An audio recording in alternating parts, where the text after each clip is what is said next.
Hello and welcome. स्वागत है आप सभी का हमारे YouTube चैनल संस्कारी बालक में। दोस्तों आज हम बात करने वाले हैं कुछ फेक पॉडकास्ट और फर्जी कहानियों की। आप देखेंगे कि OTTs पे बैन लगने के बाद अब लोगों के पास समय रह गया है केवल पॉडकास्ट करने का, क्योंकि वेब सीरीज तो बन नहीं रही तो इनको काम देगा कौन। तो चलिए पॉडकास्ट में जाके थोड़ी बहुत कमाई कर लेते हैं। और उन कहानियों में भी आप देखेंगे कि ज्यादातर रिपीटेटिव कहानियां रहती हैं, वही फैमिली प्रॉब्लम्स, बहुत सारे जो कॉमन प्रॉब्लम है वही बताए जाते हैं। और ये लोग सोचते हैं पब्लिक कितनी बेवकूफ है जो उनकी बातों में आसानी से आ जाएगी। चलिए शुरू करते हैं। एक फ्लॉप एक्टर की फेक पॉडकास्ट थे। जी हाँ, हम बात कर रहे हैं गहना वशिष्ठ की, जिनका ना करियर चल रहा है ना पॉडकास्ट चल रहा है, फिर भी वो बनाए जा रही हैं और सेटअप भी ऐसा लग रहा है कि बहुत कम बजट है। तो इन्होंने अपने गेस्ट के रूप में सोफिया शेख को बुलाया। सोफिया शेख को आप सभी लोग जानते हैं कि मूड एक्स पे शीला एक्स नाम की इनकी वेब सीरीज आई थी और उनको ऐसा लग रहा है कि वो वेब सीरीज काफी हिट हो गई थी, ब्लॉकबस्टर हो गई थी और लोग उनके पीछे पागल हो गए थे, क्रेजी हो गए थे। पॉडकास्ट में वो कहती हैं कि वो पहले कॉल सेंटर पे काम करती थी और उनके पिताजी को कुछ गंभीर बीमारी थी। उसके बाद उन्होंने अनकट में एंट्री ले ली और उनको इलाज के पैसे मिल गए। तो उन्होंने जो इतनी सरलता से बता दिया है वो सरल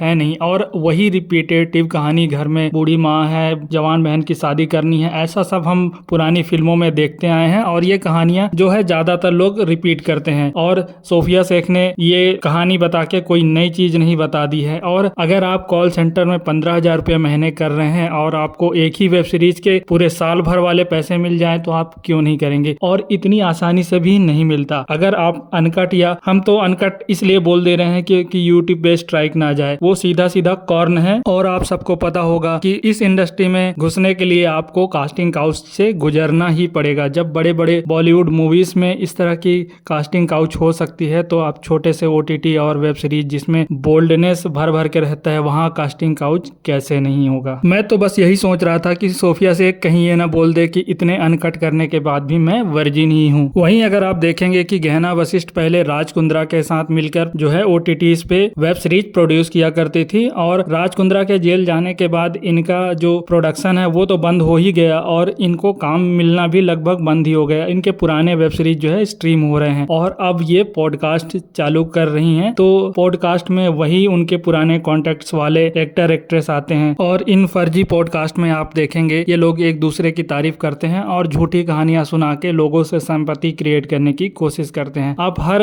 एक पॉडकास्ट में देखेंगे कि ये वही पुरानी दुख भरी कहानी सुनाते हैं। जैसे नियॉन एक्स की VIP टॉक में आप देखेंगे अनु मौर्य आई थी और वो भी वही सेम प्रॉब्लम की, अकेली औरत दुनिया में कैसी सरवाइव करेगी, तो इसलिए मैंने इस इंडस्ट्री को चुना। तो आपको पता ही होगा कि इस ग्लैमरस इंडस्ट्री में इतनी आसानी से नहीं आया जा सकता, उसकी भी एक कीमत चुकानी पड़ती है। और उस कास्टिंग काउच से आप तभी बच सकते हैं जब आप बड़े इन्फ्लुएंसर हो या फिर आपके बैकग्राउंड में ऐसा कोई रहा हो जो फिल्म और TV इंडस्ट्री से जुड़ा हो। और इसके बावजूद भी आप इतनी सरलता से बता दे रहे हैं कि मुझे काम आसानी से मिल गया या फिर मैंने बहुत स्ट्रगल किया, बाकी बीच की स्टोरी आप बिल्कुल नहीं बता रहे हैं। तो वो पब्लिक को जानना जरूरी है कि क्या सच है क्या झूठ है। लिस्ट में अगली जो नाम है वो है अनीता जायसवाल या पीहू जायसवाल। ये एक्ट्रेस खुद का ही नाम डिसाइड नहीं कर पा रही हैं और इनकी भी वही सेम कहानी है कि एक अकेली औरत इस दुनिया में कैसे सरवाइव करेगी। तो ऐसा नहीं है कि सरवाइव करने के लिए केवल वही किया जाए। सच बात यह है कि ज्यादातर लड़कियां या औरतें जो महिलाएं हैं वो फिल्म इंडस्ट्री में हाथ आजमाने जाती हैं और अगर फिल्म इंडस्ट्री में ना मिले तो TV इंडस्ट्री में, और लास्ट ऑप्शन जब बचता है तो बोल्ड इंडस्ट्री में। तो जब इनके पास कुछ नहीं बचा तो ये बोल्ड इंडस्ट्री में आ गई और उसके बाद उसे बोल दिया मजबूरी का नाम। सच बात यह है कि मजबूरी नहीं है, ये सर्वाइवल है। सर्वाइवल आपको मुंबई में रहने का है और उस इंडस्ट्री में जाना है तो कहीं ना कहीं आपको वहां रहना पड़ेगा। उस रहने की कीमत ये है कि आपको किसी तरीके से काम मिलना चाहिए। और काम कैसे मिलेगा? जब आपके अंदर टैलेंट हो या आप एक्स्ट्रा ऑर्डिनरी हो तभी मिलेगा। और इस बोल्ड इंडस्ट्री में आने वाले ज्यादातर लोगों को लगता है कि वो बहुत ही ज्यादा खूबसूरत हैं और बहुत ही ज्यादा टैलेंटेड हैं। इसका सीधा सा एक उदाहरण आप देखेंगे कि मुस्कान अग्रवाल जो हैं वो लगभग हर पॉडकास्ट में जाके एकदम से बड़बोलापन दिखाते रहती हैं, बहुत ज्यादा खुद की तारीफ या इतना ज्यादा बोलती हैं कि बहुत ऐसा लगता है कि वो इरिटेटिंग हो गई हैं और उनको पॉडकास्ट वाले बुलाना ही नहीं चाहते। ये खुद जाके वहां पहुंच जाते हैं और खुद का पॉडकास्ट चालू कर देते हैं। इसके अलावा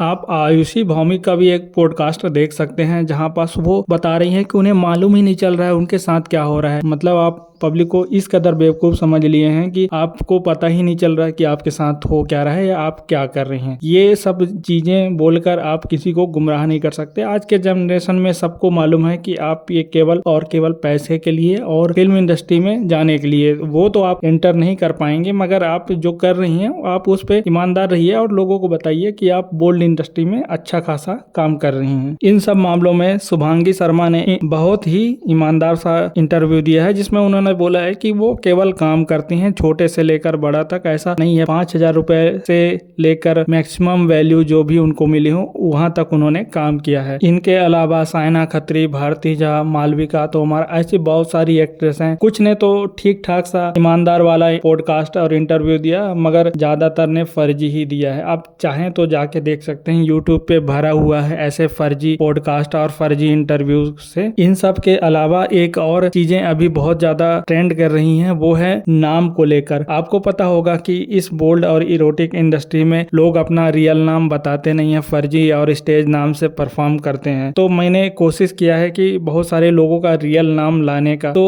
वहीं इस लिस्ट में आप देखेंगे कि दिया गौड़ा और नीला नाम्बियार, जो कि साउथ इंडिया में ज्यादा एक्टिव है, तो इनके बारे में कहा जा रहा है कि इनका जो है रियल नेम कुछ और है और ये स्टेज नेम से और परफॉर्म कर रही हैं। और उसी चीज पे कंट्रोवर्सी हो गई है कि ये अदर रिलीजन से बिलोंग करते हैं और इन्होंने एक पर्टिकुलर रिलीजन को छुपाने के लिए दूसरे रिलीजन नाम से परफॉर्म कर रहे हैं, जिससे उस पर्टिकुलर एक धर्म को नुकसान हो रहा है कि उस धर्म से लोग ऐसा करते हैं। तो दिया गौड़ा का ओरिजिनल नेम खदीजा है। हमारे एक सब्सक्राइबर ने पहले भी बताया था और मैंने उसको वीडियो में कन्फ्रंट भी किया था। इसके अलावा नीला नाम्बियार जो है उनका भी ओरिजिनल नाम आसिया मोहम्मद नवाज है और इसी को लेकर कंट्रोवर्सी है कि जब ये लोग एक पर्टिकुलर रिलीजन से बिलोंग करते हैं तो उसी नाम से इनको परफॉर्म करना चाहिए। इन्होंने अपना नेम चेंज करके क्यों रखा हुआ है, ताकि एक दूसरे जो रिलीजन है उसके प्रति ऐसा जो है लोगों में मैसेज जाए कि उस रिलीजन के बहुत सारे ऐसे एक्ट्रेस निकल रहे हैं। एक और एक्टर हैं जो कि मूड एक्स पे ज्यादा नजर आते हैं, अमन श्रीवास्तव। वो भी एक इंटरव्यू या फिर कॉन्फ्रेंस वीडियो में कह रहे हैं कि उनका नाम विशाल है। अब वो ऐसा क्यों कह रहे हैं वो ही जानेंगे, क्योंकि वो ऑलरेडी भोजपुरी इंडस्ट्री में ट्राई कर चुके थे और वहां असफल होने के बाद वो फिर से बोल्ड इंडस्ट्री में आ गए। और जब उनको पता है कि लोग उनके बारे में जानते हैं, फिर भी वो इस टाइप का बना रहे हैं कि उनका नाम विशाल है। अब ये तो वही बता पाएंगे, बाकी ऐसा बहुत सारा फर्जी पॉडकास्ट और फेक नाम से परफॉर्म तो यहीं तक थी आज की वीडियो कैसी लगी हमें कमेंट सेक्शन में बताइएगा। वीडियो अच्छी हो तो चैनल को सब्सक्राइब कीजिएगा, वीडियो को लाइक कीजिएगा और ज्यादा से ज्यादा शेयर कीजिएगा और हाइप बटन दबा के हमारे वीडियो को थोड़ा हाइप दीजिएगा।